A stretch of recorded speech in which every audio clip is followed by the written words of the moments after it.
दोस्तों ये कहानी एक 10वीं क्लास के शरीफ लौंडे की है जो एक भाभी को देखते उसका दीवाना हो जाता है और उससे भटाभट भटाभट भटाभट करने का कोई मौका नहीं छोड़ता। बेशक उम्र कम हो पर काम एक नंबर का है। तो चलिए देखते हैं ये लौंडा और भाभी मिलकर क्या क्या कांड करते हैं। कहानी की शुरुआत में हम एक फैमिली को देखते हैं जो अब जर्मनी के एक शहर में शिफ्ट हो रही थी। उसी फैमिली में एक शरीफ लौंडा जग्गू पनवाड़ी होता है जो अभी अभी 10वीं क्लास का रिप्रोडक्शन का चैप्टर पढ़ के आ रहा होता है।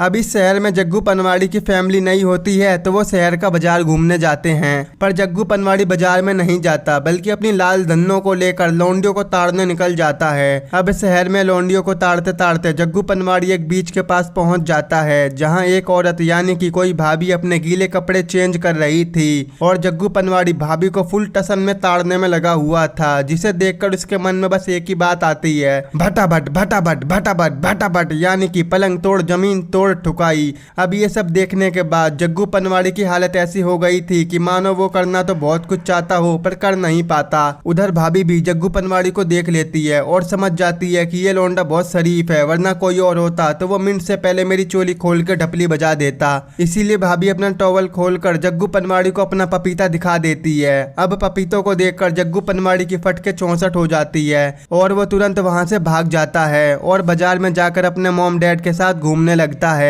तभी वो भाभी फिर से उसे बाजार में दिख जाती है तो वो उसका पीछा करते करते एक होटल में पहुंच जाता है और अपनी पूरी हिम्मत के साथ भाभी के रूम के गेट को बजा देता है। लेकिन जब भाभी बाहर आती है तो जग्गू पनवाड़ी की फट जाती है, भाई अनजान शहर है, अनजान लौंडिया है, कब तुम्हारी पुंगी बजा दे। और वो वहां से जाने लगता है पर भाभी उसे रोक लेती है और अपने रूम के अंदर बुलाती है, यानी कि जग्गू पनवाड़ी का काम बन गया। वहीं भाभी अपना नाम चटपटी मिर्ची बताती है और वो अपना नाम जग्गू बताता है। भाभी जानती थी कि जग्गू पनवाड़ी एक स्टूडेंट है, उसने अभी तक किसी का ढोल नहीं बजाया होगा, तो फिर भाभी जग्गू का हाथ पकड़कर अपने पपीते पर छुआ देती है और उसके फोरहेड पर एक चटपटी सी चुम्मी दे देती है, जिससे जग्गू पनवाड़ी का तन बदन में आग लग जाती है।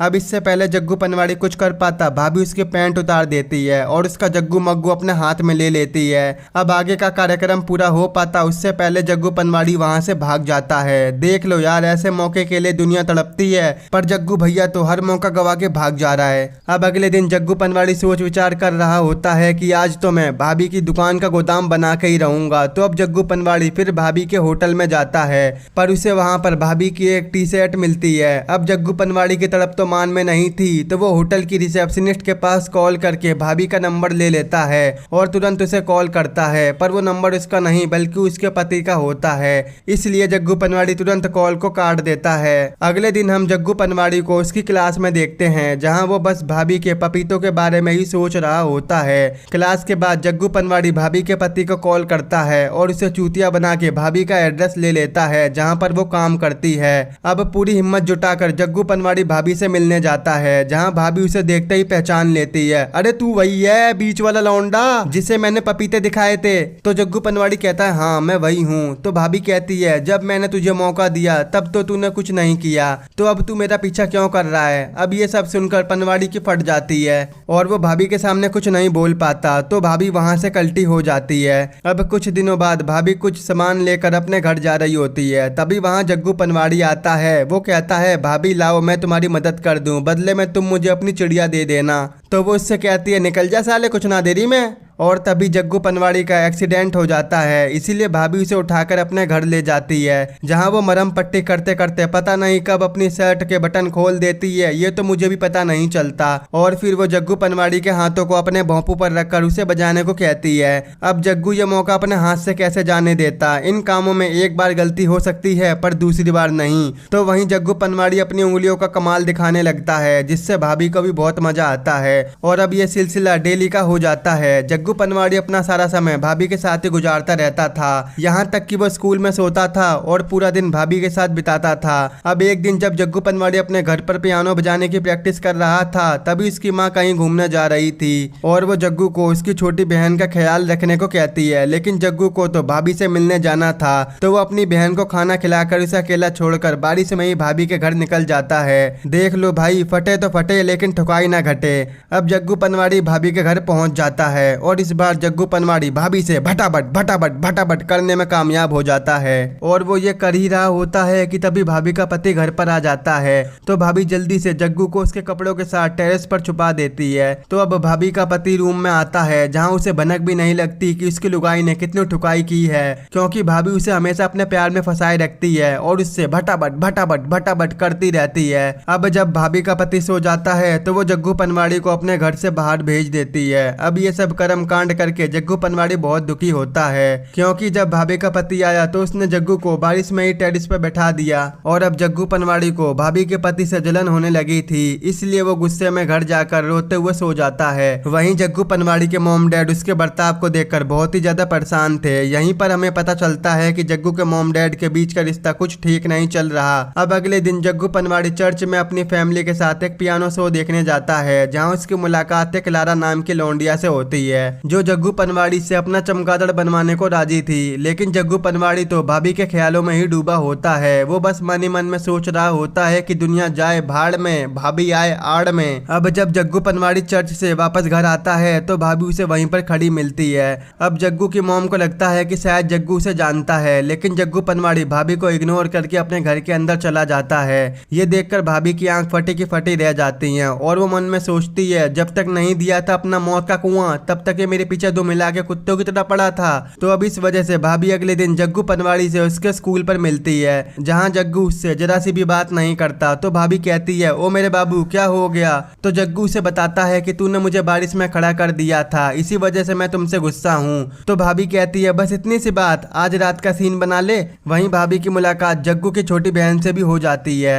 अब रात में भाभी फिर से जग्गू पनवाड़ी के घर आती है, क्योंकि उसे पता था कि आज की रात जग्गू के मॉम डैड कहीं बाहर जा रहे हैं। अब अंदर आने के बाद उन दोनों में बहुत तू मैं होती है कि तेरा बड़ा मेरी खाई, तेरा बड़ा मेरी खाई। लेकिन एंड में वो दोनों एक दूसरे को सॉरी बोलकर अपना झगड़ा खत्म कर लेते हैं। अब जग्गू पनवाड़ी पियानो बजाकर भाभी को अपने और करीब ले आता है और फिर दोनों दबा दबा के भटाभट करते हैं और अगले दिन पार्क जाने का प्लान भी बना लेते हैं। अब अगले दिन वो दोनों पार्क में जाते हैं और खूब मौज मस्ती करते हैं और इसी मौज मस्ती में उनका मूड भी बन जाता है और वहीं पर वो घासों में भटाभट करने लग जाते हैं। अब इसके बाद ये दोनों साथ में फोटो लेते हैं ताकि जग्गू पनवाड़ी अकेले में भी अपने घोड़े को आराम दे सके। अब उन दोनों को घूमते घूमते शाम हो जाती है और उन्हें काफी तेज भूख भी लगी होती है। तो इसीलिए भाभी जग्गू पनवाड़ी को अपने गेस्ट हाउस में ले आती है, जो उस पार्क से काफी करीब था। यहाँ भी खाना बनाते बनाते उन दोनों का फिर से मूड बन जाता है और फिर ये दोनों भटाभट करने लग जाते हैं। साले कितनी बार भटाभट करेंगे।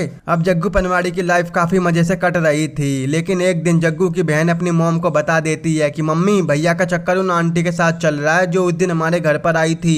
अब ये सब जानकर उसकी मम्मी दंग रह जाती है और जग्गू पनवाड़ी के रूम को चेक करने जाती हैं, जहां उन्हें जग्गू के फोन में भाभी की गंदी फोटोज मिलती हैं। अब ये सब देखने के बाद उसे समझ में नहीं आता कि वो जग्गू को कैसे हैंडल करे। वहीं स्कूल में जग्गू पनवाड़ी के मार्क्स काफी गंदे आ रहे थे, इसलिए उसके टीचर उसे पढ़ाई पर फोकस करने को बोलते हैं। लेकिन जग्गू का सारा फोकस तो भाभी का पानी निकालने में लगा हुआ था, तो नंबर कहाँ से लाता। तो अब अगले दिन भाभी जग्गू पनवाड़ी के घर आती है, क्योंकि आज जग्गू के घर पर कोई भी नहीं होता।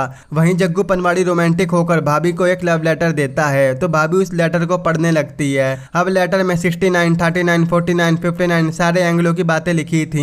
अब ये पढ़कर भाभी का मूड बन जाता है, तो वो तुरंत जग्गू पनवाड़ी के घोड़े की सवारी करने लग जाती है, यानी कि भटाभट करने लगती है। अब जब ये सब हो रहा था कि तभी अचानक से जग्गू के घर के मेन गेट के खुलने की आवाज आती है, तो वो दोनों जल्दी अपने कपड़े पहनने लगते हैं। कपड़े पहनने के बाद जब जग्गू पनवाड़ी गेट पर चेक करने जाता है कि साला इतनी रात में कौन आया है, पर तभी वो देखता है कि उसकी मॉम किसी दूसरे आदमी के साथ घर पर आई है। ये देखकर जग्गू पनवाड़ी गुस्से में अपने घर से बाहर निकल जाता है, पर वहीं भाभी उसे समझाने की कोशिश करती है, लेकिन जग्गू भाभी की एक बात नहीं सुनता और वहां से चला जाता है। इधर घर आने पर भाभी का सामना अपने पति से होता है। वहीं भाभी की चाल ढाल देखकर उसका पति समझ जाता है कि ये कहीं से मुंह काला करके आई है और इसी गुस्से में वो भाभी में एक खींच के रैपट मारता है, जिससे भाभी की आंख काली हो जाती है। अब ये देखकर भाभी के पति को अपनी गलती का एहसास होता है कि मैंने तो तेज मार दी, तो इसीलिए वो भाभी से अपनी गलती की माफी मांगता है। उधर दूसरी तरफ जग्गू पनवाड़ी की मम्मी ने अपना बॉयफ्रेंड से ब्रेकअप कर लिया था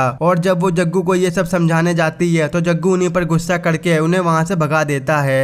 अब इसके बाद जग्गू की मॉम जग्गू के डैड से मिलती है और यहाँ इन दोनों की बात सुनकर हम समझ पाते हैं कि जग्गू के डैड को उसके अफेयर के बारे में पहले से ही पता था। अब अगले दिन जग्गू की माँ भाभी से मिलती है। वो भाभी को कुछ पैसे देकर जग्गू पनवाड़ी से दूर रहने को कहती है, लेकिन भाभी एक भी पैसा नहीं लेती। अब इसके बाद भाभी जग्गू से उसके स्कूल के बाहर मिलती है, जहाँ भाभी का ये हाल देखकर जग्गू और भी ज्यादा गुस्सा हो जाता है। लेकिन आज भाभी जग्गू से सब कुछ खत्म कर देती है, क्योंकि वो अपने पति को अब धोखा नहीं देना चाहती थी और अपने रिश्ते को और गहरा बनाने के लिए भाभी अपने पति से दोबारा शादी करने वाली थी। यहाँ भाभी जग्गू को अपनी शादी का कार्ड भी देती है और फिर वहाँ से चली जाती है। अब कार्ड देखने के बाद जग्गू बहुत दुखी हो जाता है और जोश जोश में वो सब कुछ छोड़कर भाभी के गेस्ट हाउस में पहुंच जाता है। उधर उसी दिन जग्गू का फाइनल एग्जाम होता है, लेकिन जग्गू घर पर नहीं होता, तो उसके डैड उसे ढूंढते ढूंढते भाभी के घर पहुंच जाते हैं। उस टाइम भाभी अपनी शादी के लिए तैयार हो रही होती है, लेकिन जब उसे जग्गू के बारे में पता चलता है तो वो जग्गू के डैड के साथ अपने गेस्ट हाउस में जाती है, जहाँ जग्गू टल्ली होकर सोया हुआ था। तो वो दोनों उस पर ठंडा पानी डालकर उसे उठाते हैं, जिससे जग्गू होश में आ जाता है। अब इसके बाद भाभी जग्गू को स्कूल छोड़ने जाती है और वो उसे प्यार से समझाती है कि मैं तुमसे बहुत प्यार करती हूँ, लेकिन हम दोनों साथ में नहीं रह सकते। जग्गू, तुम्हें मुझे भूलकर मूव ऑन करना पड़ेगा। अब जग्गू भाभी की बात समझ जाता है और अपना एग्जाम देने चला जाता है। उधर भाभी भी फिर से शादी कर लेती है। एंड में हम देखते हैं कि अब जग्गू ने भाभी को भुला दिया था और अब वो अपनी लाइफ में बहुत आगे बढ़ चुका था और अब वो अपनी लाइफ से काफी खुश था, क्योंकि अभी उसकी लाइफ में और भी लड़कियों का आना बाकी था। और यहीं पर ये मूवी खत्म हो जाती है। तो दोस्तों, कैसी लगी आपको ये मूवी कमेंट करके जरूर बताना। आई होप अगर आपको मेरा एक्सप्लेन पसंद आया हो तो आज ही हमारे चैनल को सब्सक्राइब, वीडियो को लाइक और शेयर जरूर कर देना। अगर आपको ये मूवी देखनी है या डाउनलोड करनी है तो आप हमारे टेलीग्राम के चैनल से कर सकते हो।